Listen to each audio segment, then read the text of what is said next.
the Gulf of Finland. The ships cruising through this bay are calling it the only western port of Russia, the city of St. Petersburg. Many small islands and sandbanks are scattered in the waterways, making this trade route rather treacherous. And yet, even today, St. Petersburg, Russia's window towards the west, has to cope with recurring floods.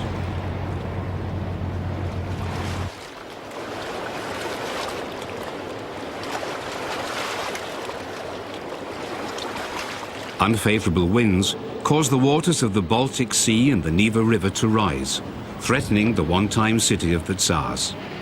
This regulation dam, almost 20 miles long, is expected to finally put an end to the menacing floods.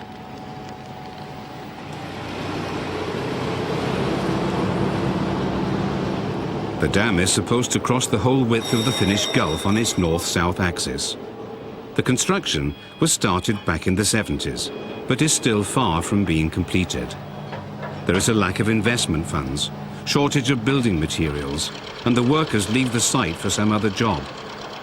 Nobody knows how this gigantic undertaking will turn out, especially in view of its controversial economic and ecological aspects.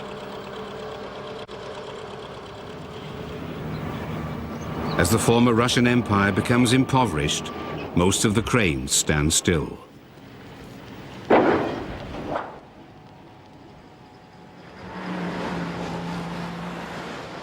Actually built on swamps, the heart of the city of St. Petersburg rests on thousands of wooden piles. This foundation has to be renewed continuously because of the ever-increasing volume of traffic. The 15 to 25 feet long beams are less than 300 years old. Thousands of compulsory laborers, prisoners of war and convicts had to ram these stakes into the swampy ground, many of them losing their lives because of the damp climate, the unsanitary conditions, and malnutrition.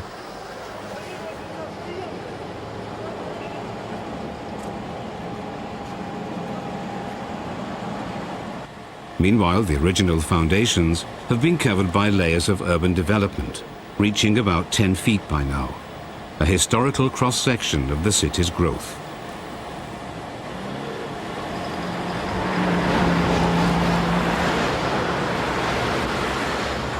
When the construction of St. Petersburg was started at the beginning of the 18th century, the area looked quite different.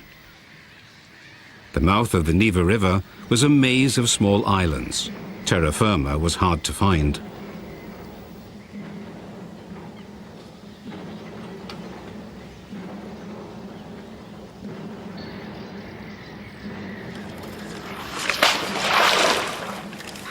In the middle of these swamps, the Tsar Peter, with undaunted determination and perseverance, pushed through his vision of a new Russian capital. The city was named after the Tsar's own patron saint, hence St. Petersburg. It owes its existence to Peter the Great, its founder. St. Petersburg was founded on the 27th of May, 1703. At this time of the year, the lengthy winter is over. The white nights begin to cast their magic spell. And to this very day, the people of St. Petersburg celebrate the occasion of their annual birthday party. As Russia's window towards the west, St. Petersburg has demonstrated its vitality and importance. There are now 4 million people living here.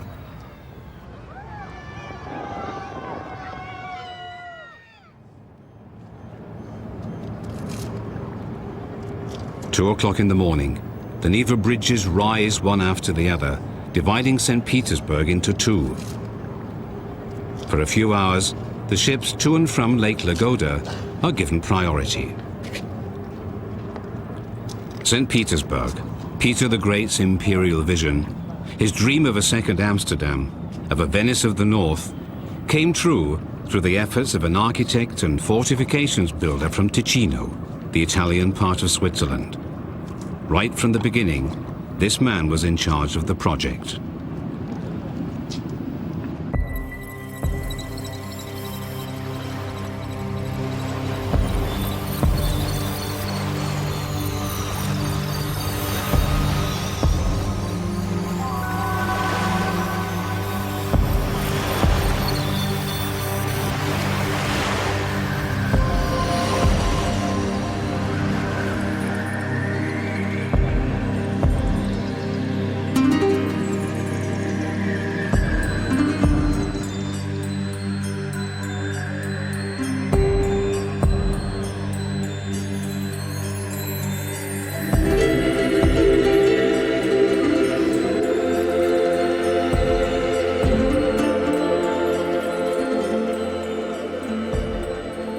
the mountain range of the Southern Alps, Domenico Trezzini's homeland.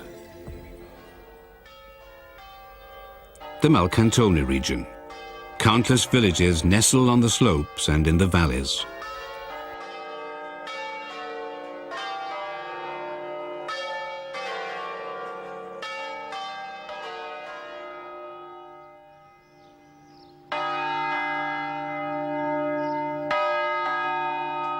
One of them is Astano in the Lizora Valley.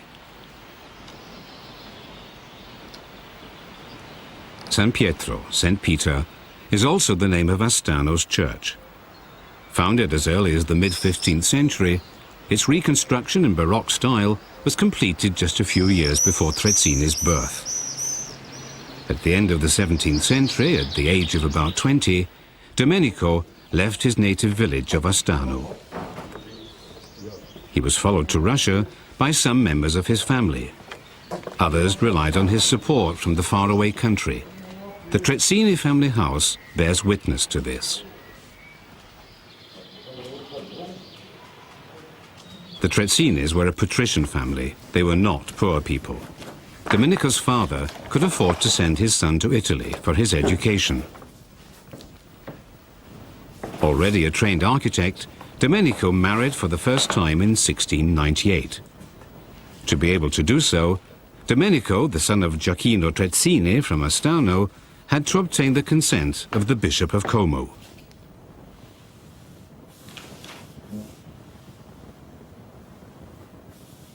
Domenico sets out soon afterwards.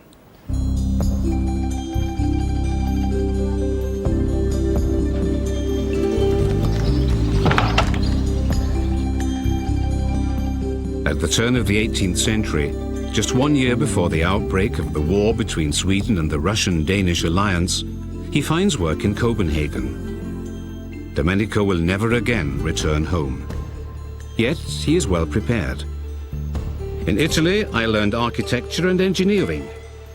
That is how Domenico Trezzini from Astano usually introduces himself. It always makes a good impression.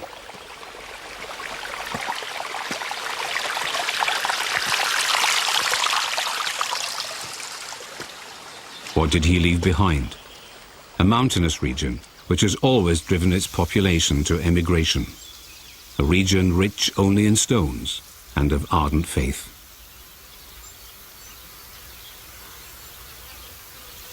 Domenico heads for the Alps, towards the north, to Copenhagen in Denmark.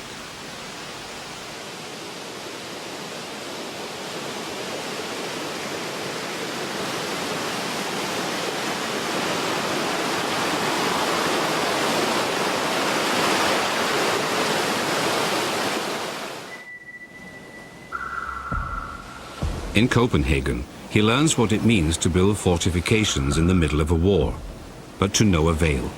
Denmark is defeated. Russia alone keeps fighting the Swedes. And it is the Russian ambassador in Copenhagen who engages Domenico Trezzini on the 1st of April in 1703 to serve His Majesty the Tsar in the capacity of a chief master craftsman of constructions and fortifications. Because of the war, the voyage to Russia leads along the rather dangerous route round the North Cape and across the White Sea.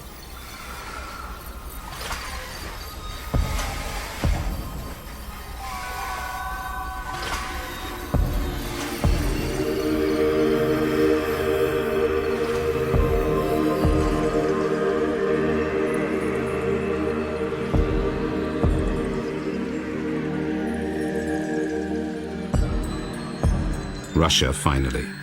An infinitely wide open land unfolds before Domenico Trezzini's eyes. A country of a strong Orthodox faith. Almost impassable ways lead from place to place.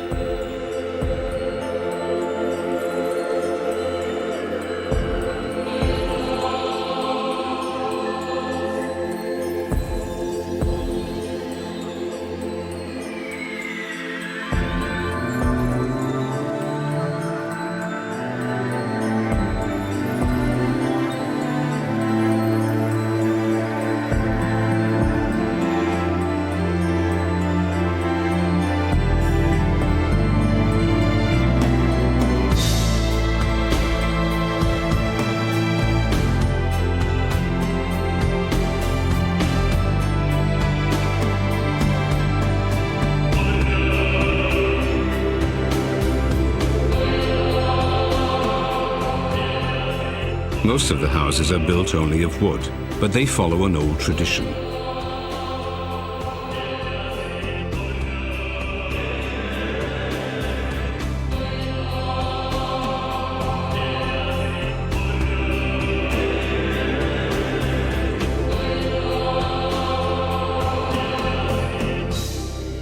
Domenico must have approached his new commission with a degree of uncertainty, since he had a clause inserted into his contract enabling him to leave Russia should he find life unsuitable there.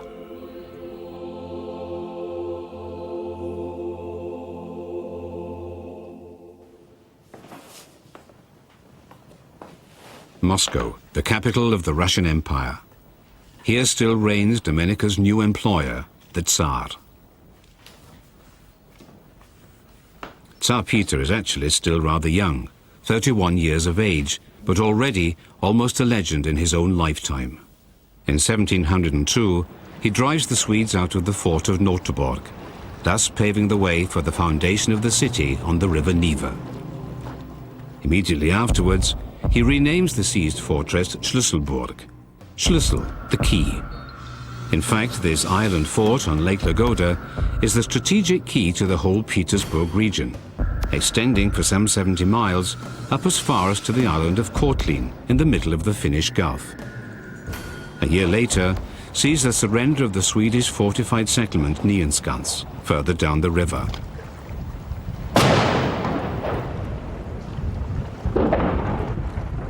Finally, on Hare Island, the fortress St. Petersburg is founded. The war, however, is still undecided. So the main effort is concentrated on the building of the new site of the stronghold Kronslott on the island of Kotlin, in order to protect the construction site of Petersburg. 2 months later, the fortress Kronslott is completed, Trezzini's first work. From now on, this fort defies the Swedish fleet. Tsar Peter is determined to secure Russia's access to the Baltic Sea forever. He spares no expense or effort. In this respect, Domenico Trezzini becomes a worthy partner.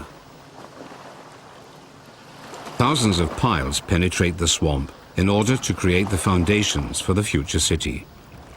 Upon his arrival, Domenico Trezzini meets hardly anyone but soldiers, convicts, compulsory laborers, or prisoners of war. Apart from a few Finnish villages and a Swedish estate, no solid ground is found in the vast marshlands. That is the starting point. The very first house serves the Tsar himself, yet he insists on being called colonel, and he joins his men, very often incognito, in the same way as on his first journey throughout Europe. The houses are intended to look like those in Amsterdam, where he learned shipbuilding, yet here they are only built of wood, for the time being at any rate. What is going on in the Tsar's mind? Apart from the swamp, not only that he is having St. Petersburg built in a region shunned by the Russians, but in addition, the Neva River Delta does not even belong to his empire yet. Still, Peter is well aware of his historical role. He gives orders for this very first house to be preserved. Later, Domenico Trezzini has to build the Futteral for it, a stone house protecting St. Petersburg first house until today, in memoriam of its founder, Peter the Great. The construction history of the city is preserved in countless documents, such as plans, accounts, reports, decrees, or complaints. What is also well documented is the construction of the Peter and Paul fortress, which is one of Trezzini's most important commissions in his early days.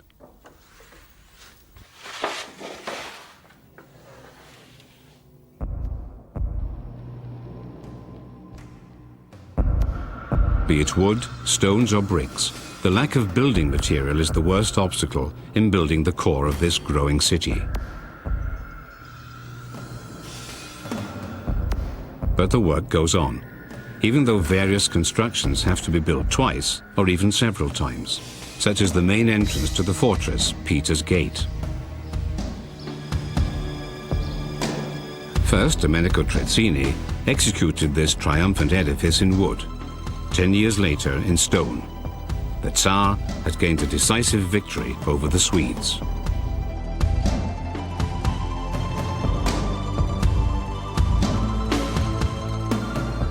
On this occasion, the architect writes to his gracious master, Sir Colonel, wishing him happiness and glory. And he adds, "Now the foundation stone of the city has really been laid. I feel happy to contribute to its development. Domenico Trezzini di Santo Pietroburgo." The foreigner has turned into a true Petersburger. By this time, Domenico has learned Russian, although only how to speak. A secretary is at his disposal.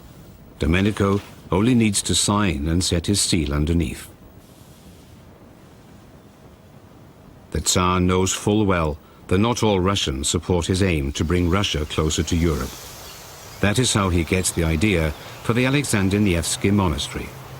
It is to be built right on the spot where, in 1240, Alexander Nevsky had already defeated the Swedes. Domenico Trezzini is to provide a first design. "In the name of the Lord, to be executed accordingly," comes the order from Peter by immediate reply. The Tsar perceives himself as a successor to the canonized Alexander. He is in need of strong symbols in order to win over the traditional Russian society to his aims. A situation quite similar to the one today. To a large extent, the Russians try to resist Western influences. They prefer to seek salvation in their faith, to help them forget once more their sufferings and poverty.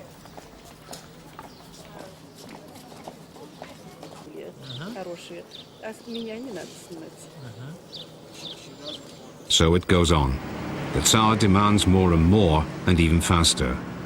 For that purpose, he gives orders that about 5,000 master craftsmen, together with their wives and children, should settle down permanently in St. Petersburg. And for himself, he commissions the Summer Palace. Domenico Trezzini is the first builder to be in charge of this continuous construction site. Once the Tsar has established himself here, he has the garden adorned with statues brought from Italy. Many of them express the triumph of his imperial policies.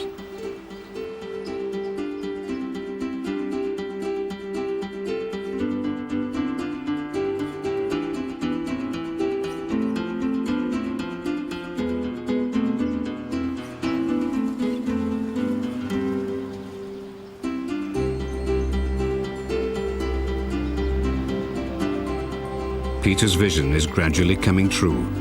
The day draws near on which St. Petersburg will supersede Moscow as the capital.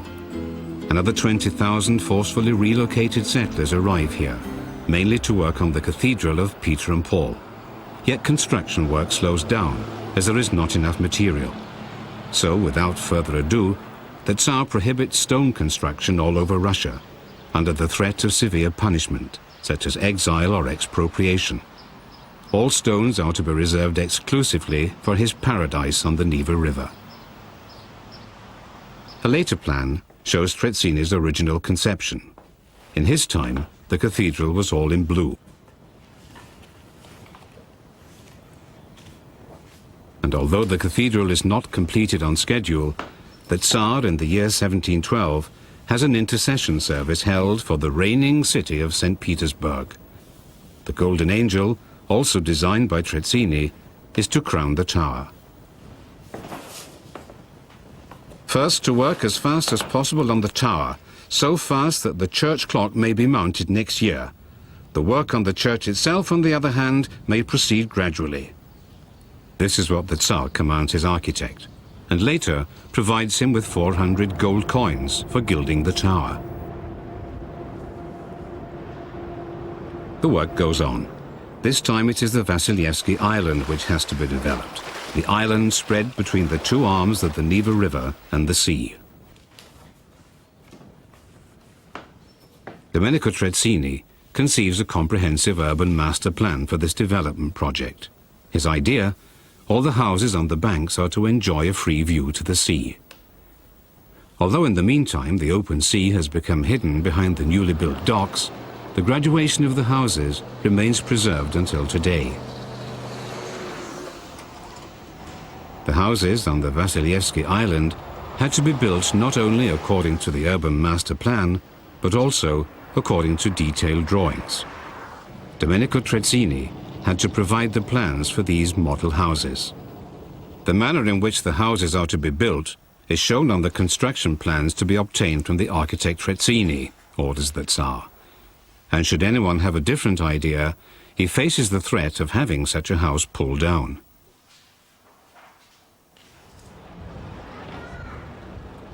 The interior of the Vasilyevsky Island as it is today.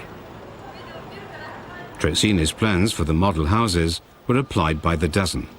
Today, however, only a few of these buildings are preserved in their original form.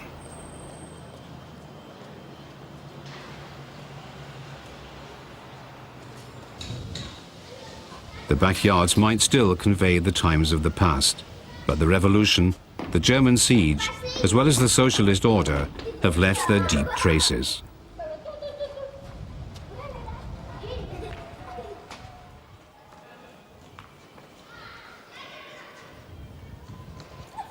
Trezzini erected this building as the city guest house for the Alexander Nevsky Monastery, and a few blocks away, one for himself. He lives and works here, yet in the face of increasing competition on the part of architects such as the German Andrea Schlüter, the French Alexander Leblanc, or the Italian Niccolo Michetti, all sent for by the Tsar. But soon, the Tsar returns to Trezzini's original plans.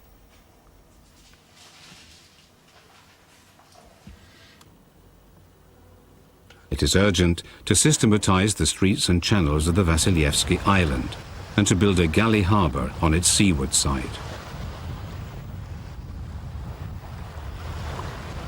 Trezzini's position is consolidated again. He remains the Tsar's reliable and versatile servant. Such loyalty, combined with Trezzini's abilities, is appreciated by the Tsar. At the Chancellery of Constructions, Domenico Trezzini is not only entrusted with the coordination of the work on the many construction sites, but is also in charge of looking after the training of future Russian architects. On the bank of the river Neva, one of these students, Mikhail Zemtsov, builds another house for his master, upon a decree of the Tsar. This is where many of the numerous members of the Trezzini family used to live. Mikhail Zemtsov's building is still preserved, yet it is deserted and at the mercy of the ravages of time.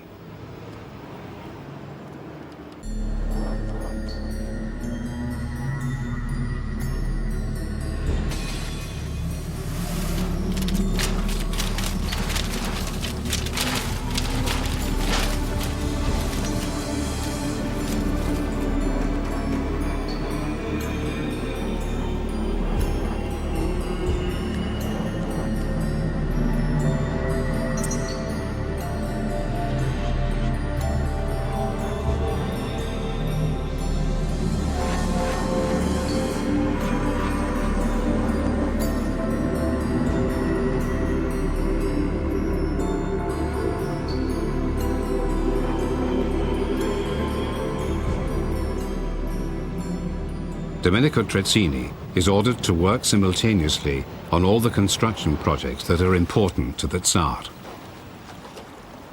The construction of the Peter and Paul Cathedral is still in progress when the foundation stone is laid for yet another church, for the Annunciation Church in the Alexander Nevsky Monastery. The project is completed here in only 4 years, presumably faster than today's renovation. During that time, the war that lasted 21 years finally comes to an end. The Neva region is definitively assigned to Russia. Within the Nevsky Monastery walls, Domenico Trezzini also builds the connecting part, the Duchovsky Corpus. What are glass-paned arcades today were built as open galleries in his time. Yet many years pass by before the whole monastery project is completed. Finally, the Trinity Cathedral is built by Trezzini's colleague Schwertfeger, the Fyodor wing by a relative, Pietro Antonio Trezzini. And now the bones of the canonized Alexander Nevsky rest in the Trinity Cathedral. Their symbolic value has not diminished. Here the people of St. Petersburg look for signs of hope as well as for comfort, even 300 years later.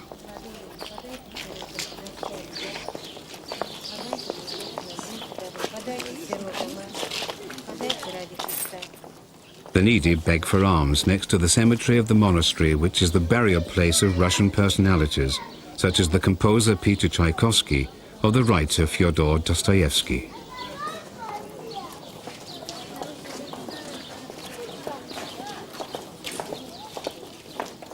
Still today, paying honor to these personalities is part of the visiting ritual. The Alexander Nevsky Monastery. In the meantime, on the opposite bank of the Neva River, countless piles have been rammed into the swamps. After Trezzini's plans and under his supervision, the military hospital is built here, and today it fulfills the same function.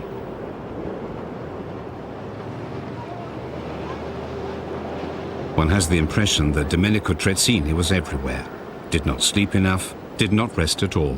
Well, it was true.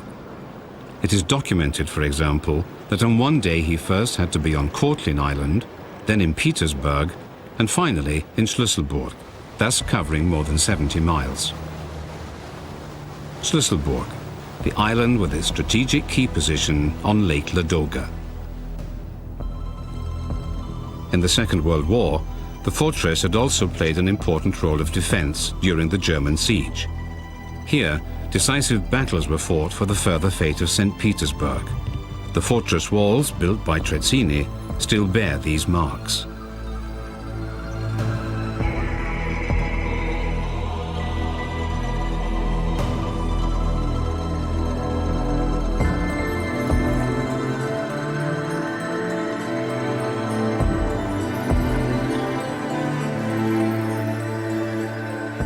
Schlüsselburg, a memorial to the Russian destiny.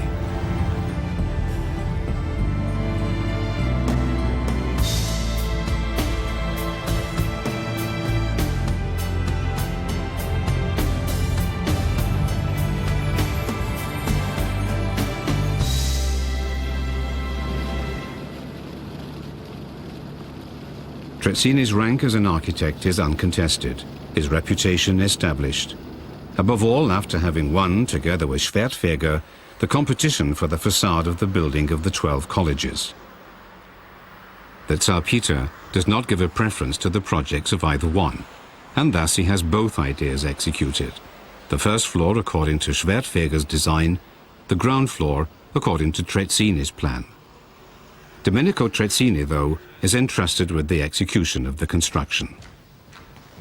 Today, the 12 colleges building on the Vasilyevsky Island, extending for almost half a mile, serves as the university.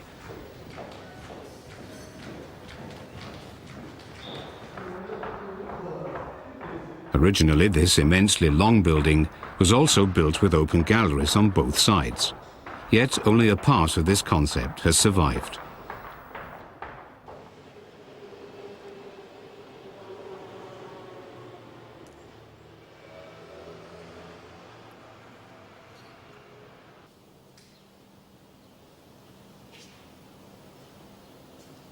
The western wing was completed by Domenico's son-in-law, Carlo Giuseppe Trezzini. Meanwhile, as they were in demand, a whole colony of Trezzini's compatriots settled in St. Petersburg, thanks to the reputation of the first of them, Domenico Trezzini.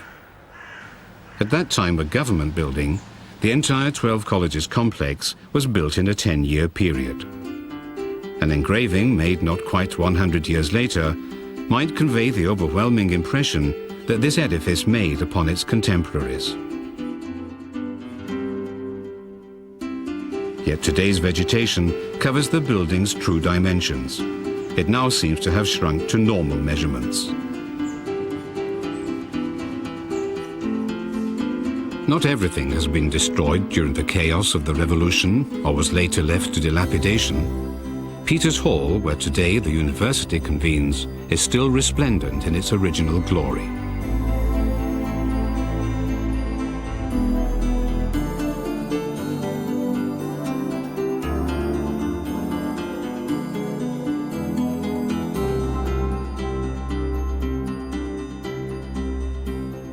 The stucco adornment was created by the brothers Rossi from Sessa, a village just below Trezzini's native Astano.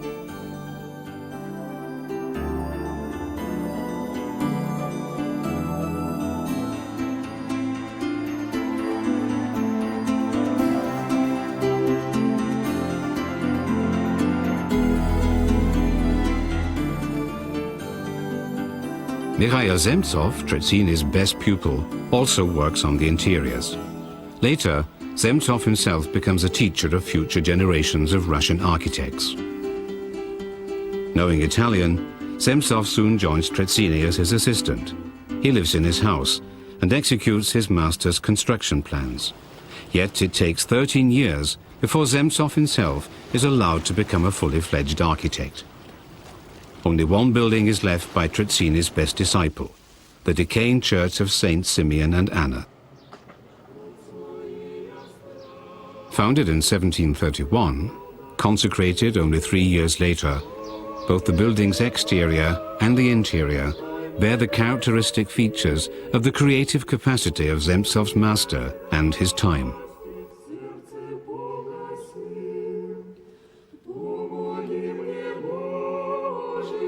Mikhail Zemtsov's work now serves its original purpose again, as the house of the Lord of the Russian Orthodox Church, although its renovation is still in progress.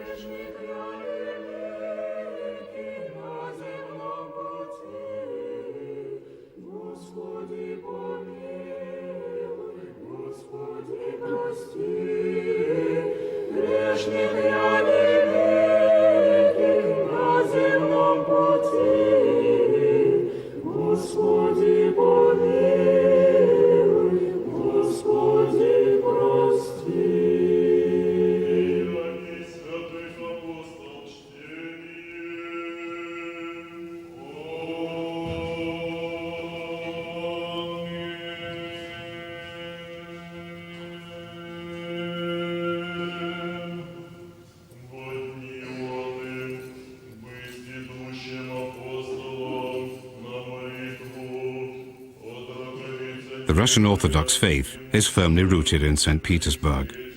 The Church of St. Simeon and Anna might just be a small neighborhood church, but more and more people are attracted by Father Oleg's charisma, his severity, as well as his kindness.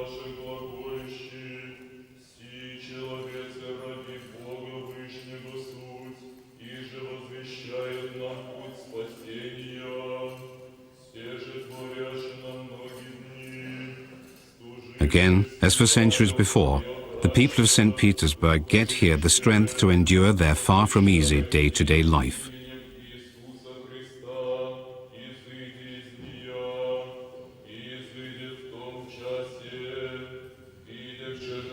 The hours-long liturgies of the Russian Orthodox Church still exercise an enduring fascination today.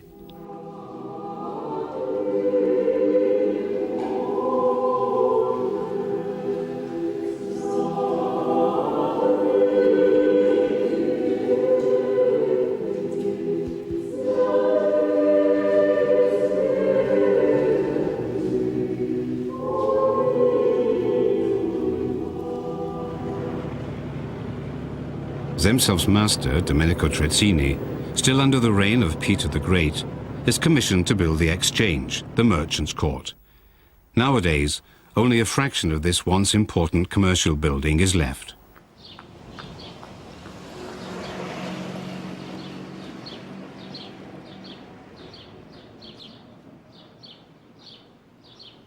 The dimensions of the construction project, such as that of the Exchange, seem to be growing steadily, for there are now 40,000 people living in St. Petersburg in the meantime. The Tsar Peter still favors Trezzini. He remains the first among all the foreign construction masters here, and Trezzini's talents seem to grow with every new commission. But the Tsar dies on the 28th of January 1725. He is buried in the yet unfinished Peter and Paul Cathedral.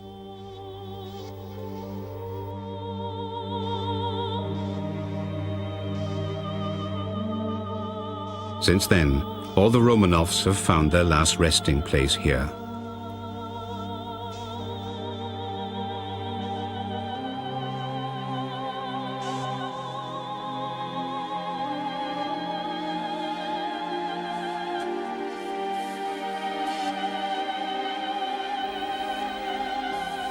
Trezzini's compatriot Antonio Quadri adorns the interior with stucco work.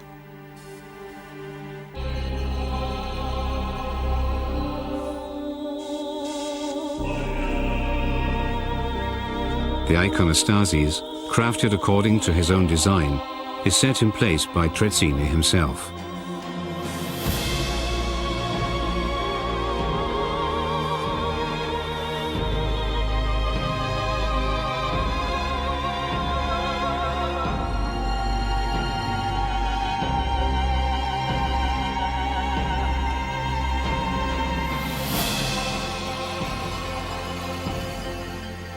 Like almost everything in St. Petersburg, Trezzini's cathedral needs to be renovated. The restoration experts do their job, even though the administration cannot pay them regularly.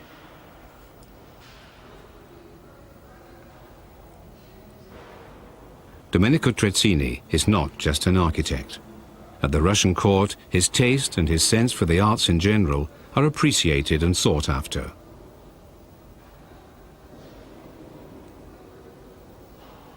The construction of the Peter and Paul Cathedral nears completion.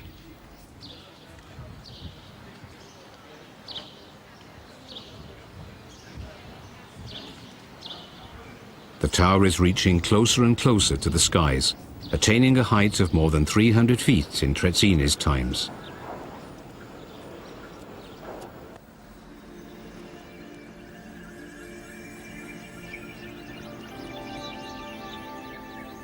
When Peter the Great dies, 22 years after the foundation of St. Petersburg, not even 100 houses in stone are there yet. But the foundation for a new metropolis on the Gulf of Finland is laid.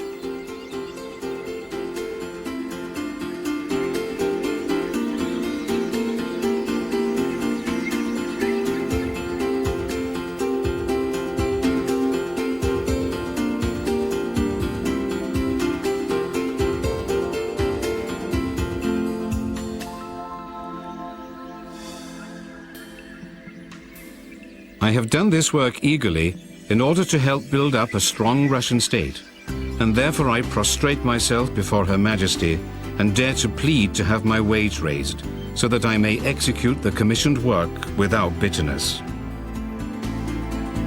Trezzini's plea for a wage raise is granted by Catherine I, Peter's successor to the throne.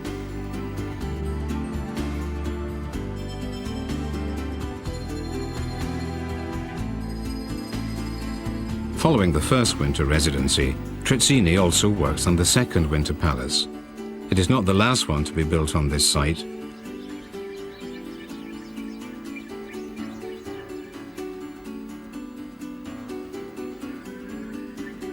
Today's Hermitage has been raised upon and around the substance of the three previous winter residences.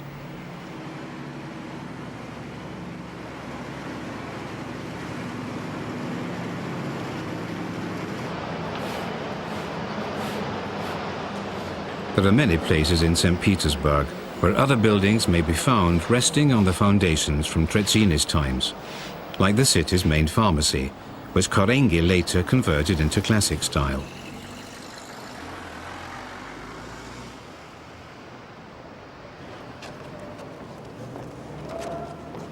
Domenico Trezzini has spent 30 fruitful years in St. Petersburg.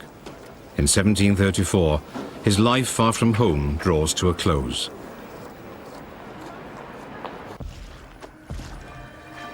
He has laid the city foundations. He certainly predetermined the city's urbanization principles. Maybe that the works of the succeeding architects overshadow his creations.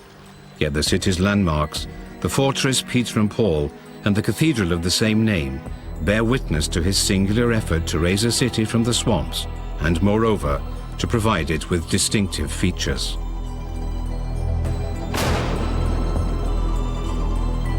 No picture of Domenico Trezzini has been preserved, but he lives on in his creations.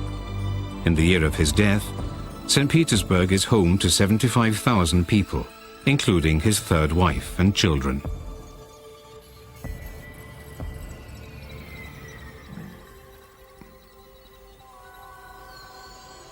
Domenico Trezzini from Astano, fortification colonel in the service of His Majesty the Tsar, was buried in Samson in the presence of several military and church dignitaries.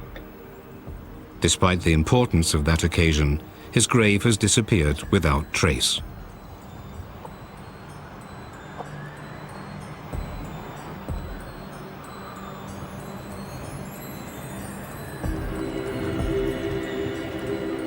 Since then, the Samson Cemetery has had to give way to a park and a street. Nobody knows where Domenico Trezzini rests, but he is not forgotten.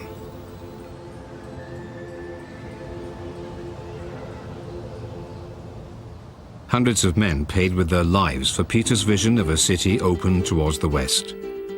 Today, this city is a reality of impressive beauty, its foundation stone having been laid by an unknown architect from Astano in Switzerland.